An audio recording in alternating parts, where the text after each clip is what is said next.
Gimana caranya supaya si A ini suka sama kita?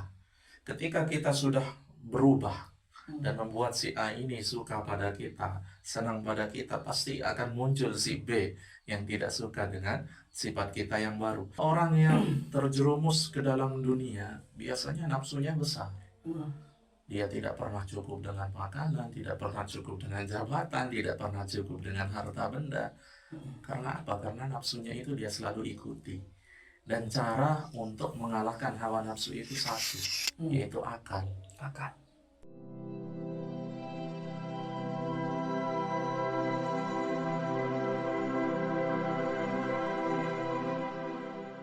Jadi ketika kita itu difitnah atau disakiti sama orang lain, jadi balasan yang paling indah bagi mereka itu sebenarnya bukan kejelekan lagi. Kita balas fitnahnya atau kita datangi orangnya kemudian bilang kenapa begini-begini. Itu bukan. Balasan yang paling indah buat mereka itu adalah didoakan. Didoakan biar Iya, melarat biar atau bagaimana itu? bukan jangan kita doakan jelek-jelek, tidak boleh. Tidak boleh. Karena kalau kita mendoakan seseorang, doa itu akan kembali pada kita. Tidak boleh kita mendoakan yang jelek-jelek. Jadi doanya itu kita doakan supaya dia diberikan hidayah, supaya dia itu sadar dan lain sebagainya. Nah, itu isi doa kita. Nah, jadi ketika kita sudah bisa berdamai dengan orang yang benci pada kita, maka kita akan merasakan suatu ketenangan. Sedangkan kalau sebaliknya ini, kita sibuk memikirkan bagaimana cara membalas, kenapa dia benci dan lain sebagainya, itu hanya menimbulkan rasa khawatir, rasa pikiran ketidaktenangan itu akan datang pada kita. Kenapa? Karena kita dikuasai dengan kebencian. Berbeda dengan ketika kita itu merelakan, terserah orang mau benci pada kita, itu terserah, asalkan kita jangan berbuat jelek pada orang lain. Maka Allah itu akan menitipkan ketenangan kepada kita. Berarti yang harus kita lakukan adalah menjaga pikiran kita di sana, Ustaz, ya, biar kita tidak dikuasai oleh hawa nafsu itu sendiri untuk melakukan hal yang sama kepada orang tersebut. Terus memang sebagai umat manusia tadi Ustaz sempat mengatakan bahwa kita tidak luput dari fitnah. Kita katanya kan, bagaimana itu? Nah, jadi kenapa saya bilang kita tidak luput dari fitnah? Karena Allah saja itu difitnah. Jadi Allah itu kan difitnah punya anak, karena ada punya anak dan lain sebagainya. Padahal Allah itu sudah jelas lam yalid wa lam yulad, tidak beranak dan tidak pula diperanakkan. Tapi Allah difitnah punya anak. Sedangkan Allah sebagai manusia paling mulia saja, Nabi kita itu karena fitnah. Tidak ada yang pernah selamat dari ucapan manusia. Siapapun itu pasti dia itu akan terkena dengan ucapan atau kejelekan daripada yang ditimbulkan oleh manusia. Makanya karena kita sudah tahu Allah saja, Nabi saja yang begitu mulianya, begitu sempurnanya bisa difitnah dan lain sebagainya, apalagi kita. Sehingga itu yang sebagai dasar kita untuk menyikapinya itu secara biasa-biasa. Biasa-biasa saja. Iya, jangan terlalu ditanggapi. Karena kembali ke yang pertama, kita tidak bisa membuat orang lain itu semua orang itu suka sama kita, tidak bisa. Atau tidak bisa membuat orang lain seperti yang kita mau, begitu ya. Itu tidak bisa. Malahan ketika kita berusaha, misalnya untuk si A, gimana caranya supaya si A ini suka sama kita? Ketika kita sudah berubah dan membuat si A ini suka pada kita, senang pada kita, pasti akan muncul si B yang tidak suka dengan sifat kita yang baru. Kita rubah lagi sesuai kesukaan si B, pasti si A ini kok berubah lagi begitu. Karena persepsi orang kepada kita itu beda-beda. Pandangan orang itu beda-beda. Itu menunjukkan bahwasanya kita sebagai manusia itu tidak ada yang sempurna. Nabi saja yang sempurna, Allah yang sempurna sudah difitnah. Sudah banyak yang benci, apalagi kita yang tidak sempurna. Intinya selama ucapan kita baik, perilaku kita baik terhadap orang lain, kita jangan merugikan orang lain, itu terserah orang lain kepada kita, itu terserah mereka. Yang penting kita doakan, kalau mereka itu berbuat jelek pada kita, kita doakan supaya mereka diberikan hidayah. Kira-kira berdasarkan fenomena yang sering kita lewati, Ustaz, jadi fitnah ataupun gosip-gosip yang tidak baik kepada sesama, itu disebabkan oleh apa? Apa yang menyebabkan timbulnya fitnah? Oke. Jadi tadi pertanyaannya mengenai sebab Timbulnya fitnah. timbulnya fitnah. Biasanya kita sebagai manusia itu kan diberikan oleh Allah itu hawa nafsu. Jadi hawa nafsu itu la'ammaratun bisu, sabda Nabi. Selalu mengajak pada kejelekan. Nah, jadi nafsu itu yang menimbulkan di dalam hati kita sifat iri, sifat sombong, sifat riya, sifat ujub, dan lain sebagainya. Sehingga karena hati kita sudah terlalu terbiasa dengan godaan hawa nafsu ini, timbullah sifat-sifat yang jelek tadi. Nah, sehingga kalau kita itu mau memfitnah orang, tidak mungkin tidak ada rasa di dalam hati kita itu kecemburuan atau keirian, dengkian kepada orang tersebut. Tidak mungkin kan? Tidak mungkin. Pasti yang kita fitnah adalah orang yang kita kenal. Dan yang dimana orang yang kita kenal itu pasti ada sesuatu yang dia punya yang tidak kita punya. Ada sesuatu yang dia punya yang kita inginkan. Nah, makanya orang yang berjiwa SMS itu sangat berbahaya. Apa itu berjiwa SMS?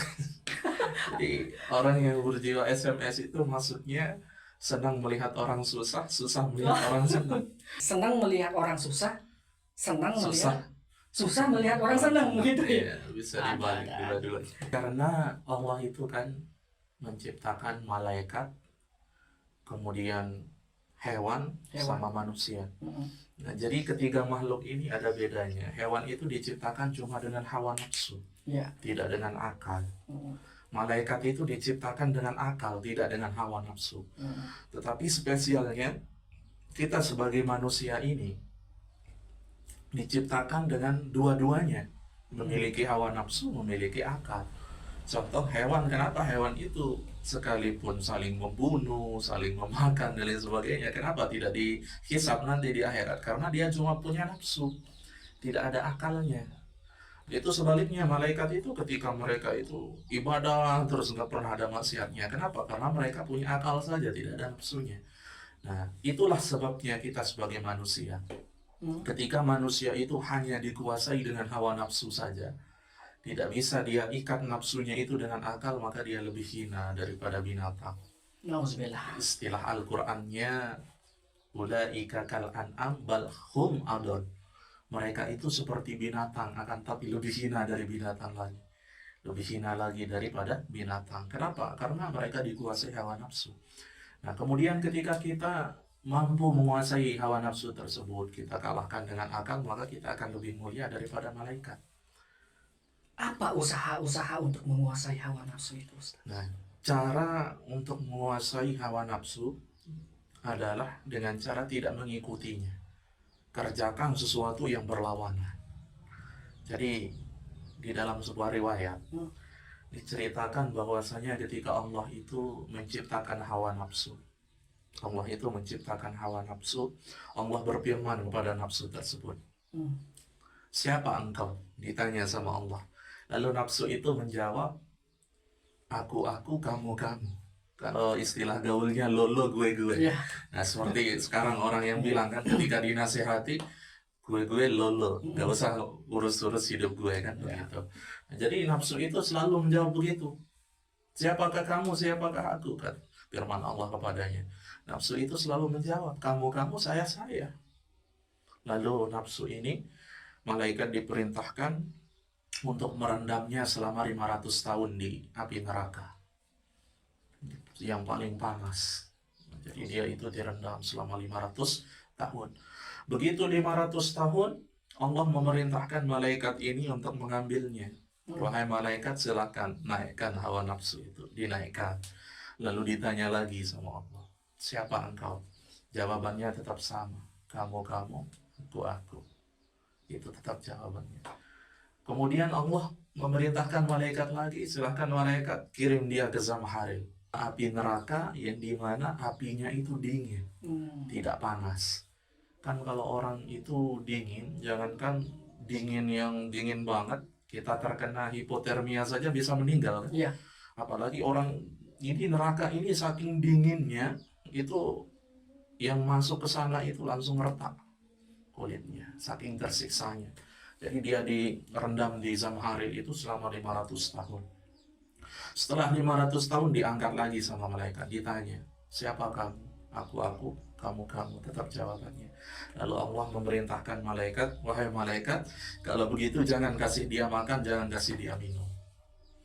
Nah, setelah dia itu cuma beberapa minggu saja, yang dimana ketika direndam di neraka yang sangat panas 500 tahun, direndam di neraka yang paling dingin 500 tahun, dia bertahan. Tetapi ketika tidak dikasih makan dan minum, dia langsung menjerit. Makanannya Ya. apa?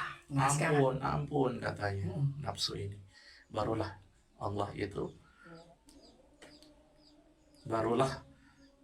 kita dapat mengambil kesimpulan bahwasanya nafsu itu akan semakin besar kalau dia tetap dikasih makan, diikuti.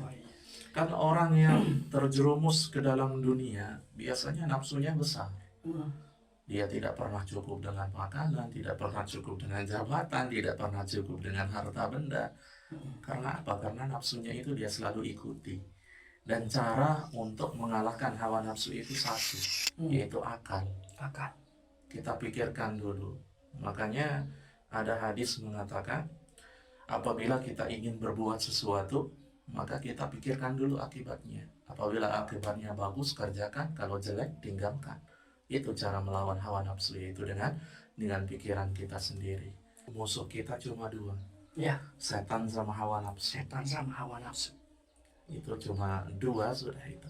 Tapi banyak yang kalah. Memang menang melawan setan, tapi tidak menang melawan hawa nafsunya sendiri. Iya. Ya, setan, ini kan setan kan orang tidak tahu setan itu. Apakah dia makhluk sosok yang berwujud, atau memang kata sebuah pikiran, atau memang manusia juga seperti kata orang ini bisa menjadi setan. Nah, seperti apa sih yang dikatakan setan itu, Ustaz? Setan. Begitu. Jadi setan itu kan salah satu makhluk Allah yang asalnya sebangsa jin. Sebutannya dulu sebangsa jin. Di dalam Al-Quran disebutnya jin. Nah, tapi merujuk kepada setan. Nah, setan mana yang disebut dengan setan? Yang menggoda manusia. Iya, yang menggoda manusia. Kan ada, kalau jin itu ada golongan yang muslim dan lain sebagainya. Ada jin muslim begini. Berarti manusia bisa jadi setan dong kalau menggoda manusia lainnya. Begitu. Ya, kalau istilah kita itu disebut setan nyata. Setan nyata ya.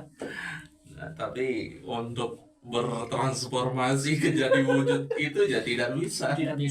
Tapi kalau memiliki sifat kesetanan ya mungkin bisa. Secara fungsional. Iya. Ya, jadi bisa aja manusia itu berfungsi sebagai setan karena menjauhkan manusia lainnya dari Tuhan. Begitu kan. Iya, seperti itu.